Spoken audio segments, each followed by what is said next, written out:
In this video, I'm going to show you how to do the camera shake effect in DaVinci Resolve 20, step by step, using the built-in effect and, if you want, a more advanced manual method too. This is a really useful effect for making action scenes feel more intense, adding energy to edits, or giving your footage a more dynamic, cinematic look. And the best part is, it's quick to apply once you know where to find it. If this video helps you out, make sure to hit like and subscribe for more DaVinci Resolve tutorials just like this. Alright, let's jump straight in. First, open DaVinci Resolve and make sure you are on the Edit page. You can do that by clicking the third icon from the left at the bottom center of the interface. This is where you'll work with your timeline and apply the camera shake effect to the clip you want to change. Now, select the video clip on the timeline where you want the shake effect to appear. This is important because the effect will be applied directly to that selected clip. If you want the shake only on a specific section, make sure you cut or trim your clip first so you're only affecting the part you actually want. Next, go to the top left corner of the screen and open the Effects library. Once it's open, navigate to Toolbox, then open Open Effects, and then go into the Filters subcategory. Inside there, you'll find a list of different effects you can apply to your footage. Now look for Camera Shake in the list.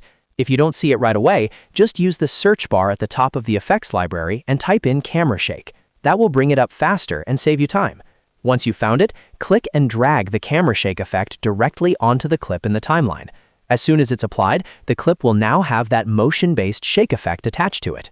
To customize it, go to the Inspector panel in the top right corner. Then click the Effects tab so you can see all the adjustment controls for camera shake. This is where you can make the effect subtle, extreme, fast, slow, or anywhere in between. Start with the motion scale slider.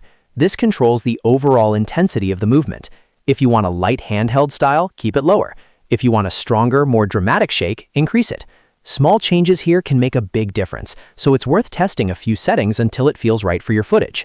Next, use the speed scale slider to control how fast or slow the camera appears to vibrate.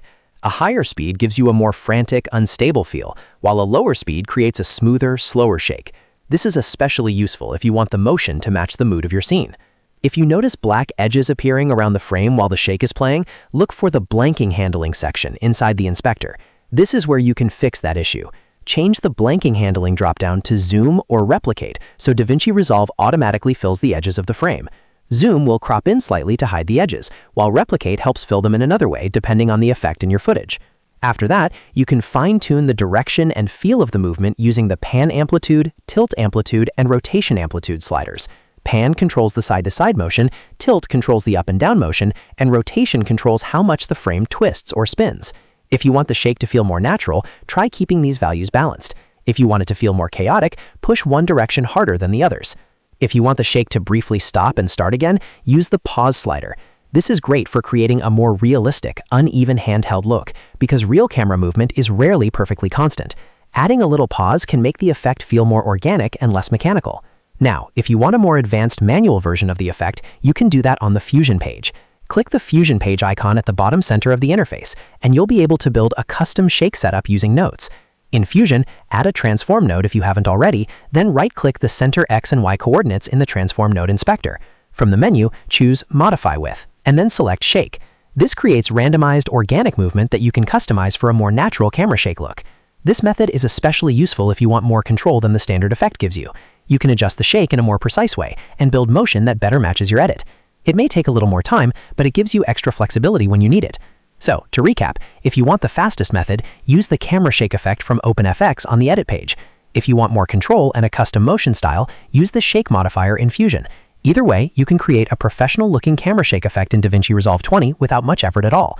If this tutorial helped you, please hit the like button, subscribe for more editing tips, and turn on notifications so you don't miss the next DaVinci Resolve guide. Thanks for watching, and I'll see you in the next one.